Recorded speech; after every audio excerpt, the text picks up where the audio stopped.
नई हल्का बंदियों के बाद जो ज़िला डेरा गाजी ख़ान था उसको अब दो डिस्ट्रिक्ट के अंदर दायरा तकसीम कर दिया गया है।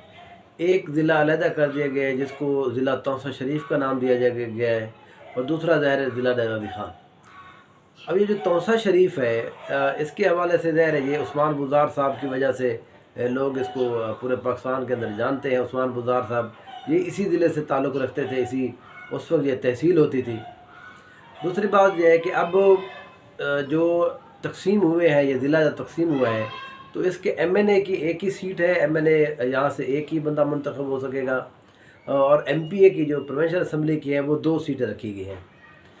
आज हम इन दोनों जो एमपीए की सीट्स हैं और एक एमएनए की सीट है उस हवाले से मैं आपको थोड़ा सा बताता हूँ कि जो नई हल्का बंदी हुई है इलेक्शन कमीशन की तरफ से उसका डायरेक्टली या इनडायरेक्टली फ़ायदा किसको हो रहा है और कौन थोड़ा परेशान है, कौन ज़्यादा खुश हो रहा है, क्या जो उनकी खुशी है या किसी की गमी है वो वक्ती है या उसमें कोई तब्दीली हो सकती है।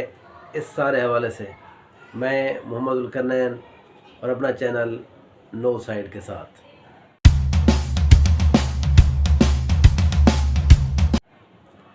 ज़िला तौसा शरीफ, ज़ाहिर है ये इसको तौसा शरीफ इसलिए कहा जाता है, ये ख्वाजगान की एक जगह है, एक प्लेस है। ख्वाजा शाह सुलेमान साहब की वजह से यहाँ पर उसको तौसा शरीफ बोला जाता है। तौसा शरीफ के अंदर अब 2024 के अंदर जो एक्सपेक्टेड है तकरीबन फरवरी के अंदर इलेक्शन होने जा रहे हैं। उस इलेक्शन के हवाले से 2 एमपीए की सीटें रखी गई हैं और एक एमएनए की। अच्छा, पहले अगर हम ये ज़िला नहीं था, जो तहसील थी, उस वक्त भी जो पॉलिटिकली यहाँ पर इसी तरह से सीट को तकसीम किया गया था, लेकिन हल्का बंदियाँ अब तब्दील कर दी गई, इसलिए यहाँ पर थोड़ा मसला आ रहा है। मैं आपको एक एक सीट के बारे में थोड़ा बताता हूँ। अगर हम एमपीए की सीट की बात करें, पीपी 284 जिसको अब नाम दिया गया है, वो एरिया जो सबसे पहले आता है। अब जब रसमैल खां से यानी कि केपीके से इंटर होते हैं, रमक के बाद से वो यहाँ से स्टार्ट होता है, तो इसको अगर हम इसको जिसको कहते हैं कि सरदारी निज़ाम के हिसाब से देखें तो तुमुन कैसरानी उसको कहा जाता है और फिर उसके बाद तुमुन बुज़दार आ जाता है। ये जो हल्का बनाया गया है, पहले ये था कि ये तुमुन कैसरानी और फिर ये चला आता था जिसको कहते हैं कि रोड के इंडस के साथ, मतलब उसकी राइट और लेफ़्ट दोनों साइड पे ये चला आ रहा था। तो इसके अंदर मिक्स था कि वो दरिया का इलाका भी था, मैदानी इलाका भी था, फिर वो पहाड़ का इलाका भी था। ये तीनों इस तरह से मिक्स कर दिए गए थे। अब इन्होंने क्या किया है, अब उसकी जो हल्का बंदी थोड़ा तब्दील की है।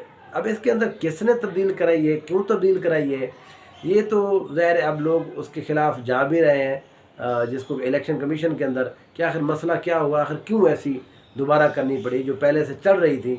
ज़ाहिर है जो पॉलिटिकल लोग होते हैं वो अपना एक हल्के के अंदर काम कराते हैं, उनका अपना हल्का अहबाब होता है। आप उसको हर 5 साल बाद अगर तब्दील कर देंगे तो वो ज़ाहिर है उनको ये फिर शक रहता है कि नेक्स्ट टाइम ये जगह हमारे हल्के में होगी नहीं होगी, यहाँ पर काम कराना है या नहीं कराना। ये सारी जो चीज़ें हैं ये बहरहाल इससे लिंक होती हैं पॉलिटिकल लोगों के साथ। अब जो इन्होंने ज़िले को तकसीम किया, इस सीट को तकसीम किया है, इन्होंने सिर्फ पहाड़ रखा है। इन्होंने जो जिसको आप कहते हैं ये मैदानी इलाका जो तल है, इसको बिल्कुल काट दिया है। अब इसमें हम देखते हैं जो 3 मेन उम्मीदवार हैं। पहला तो जहाँ पर हाफिज़ तहर कैसरानी साहब हैं, ये मौलाना ज़ुबैर साहब के छोटे भाई हैं। ये एक मजहबी ख़ानदान है, मजहबी ख़ानदान वो है, घराना है। इनका सोशल हवाले से अगर बात की जाए तो पिछले 8 से 10 साल में हाफिज़ तहर कैसरानी का एक अच्छा खासा यहाँ पर नाम अब बन चुका है। पहाड़ी इलाके के में भी और तल के इलाके में भी, ज़्यादातर पहाड़ी इलाके, वो दूर के इलाके, लखानी जहाँ से ये एक दफ़ा चेयरमैन भी मुंतखब हुए थे, ये वो सारे इलाके हैं जहाँ पर पिछले 5, 6, 7 साल के अंदर, ख़ुसूसन जो 2000 पिछला 22 का सैलाब आया उसके अंदर, तो हाफिज़ तहर कैसरानी साहब का अच्छा खासा यहाँ पर एक वर्क है। तो यहाँ पर एक उम्मीदवार तो ये, अच्छा इनकी पॉलिटिकल अगर एवेलेशन की बात की जाए वो बड़ी इंटरेस्टिंग है। इन्होंने दरमियान में ये आज़ाद हैसियत में रहे, इनके भाई जो है वो तहरीक इंसाफ के साथ मतलब उस तरह से शामिल तो नहीं हुए थे, ज़ाहिर है उनका लिंक बन रहा था, उलमा कुछ थे जो तहरीक इंसाफ के साथ थे। फिर ज़ाहिर है वो 9 मई वाला वाक़या हुआ तो ये भी यहाँ वहाँ से पलटी खा गए, तो अब ये पार्टी में शामिल हो गए थे। لیکن آج تک حافظ صاحب نے، حافظ طاہر کسرانی صاحب نے ایک بھی بینر ایسا نہیں لگایا جہاں پر زرداری صاحب کی تصویر ہو پھر پارٹی کا نام ہو. وہ بس جی میں خود ہی حافظ طاہر کسرانی صاحب، اور اس طرح سے وہ انڈیویجول لیول کے اوپر، اور لوگ اس کو ایکسیپٹ کر رہے ہیں. مجھے یہ لگتا ہے کہ ان کی جو پارٹی کا ووٹ ہے یا پارٹی کا جو بینر ہے، جو نشان ہوگا، وہ اس کے لیے نقصان دہ ہوگا. تو اب وہ سیریسلی سوچ رہے ہیں کہ ہم آزاد حیثیت میں الیکشن لڑیں، تو پھر پارٹی کو بہرحال وہ بہت جلد خیر بات کہنے والے ہیں. دوسرے جہاں پر امیدوار ہیں تمن کسرانی کے سردار میر بادشاہ خان کسرانی. یہ ان کے دادا، ان کے والد صاحب، یہ بہت عرصے سے یہاں سے ایم پی کے منتخب ہوتے ہیں. ان کا یہاں پر جو پہلے اگر جس طرح سے سیٹ تھی، وہ خواجہ داؤد سلیمانی صاحب ہے، ان کے ساتھ بڑا ان کا جس کو کہتے ہیں کہ پیچ اپ ہوتا رہا ہے. خواجہ داؤد سلیمانی صاحب کے انٹرسٹنگ بات ہے کہ انہوں نے ان کے دادا کو بھی ہرایا ہے، ان کے والد کو بھی ہرایا ہے، اور ان کو بھی ہرایا ہے. تو اس لیے خواجہ داؤد سلیمانی صاحب تبدیل نہیں ہوئے، یہ بہرحال ان کی نسلیں تبدیل ہوتی رہیں.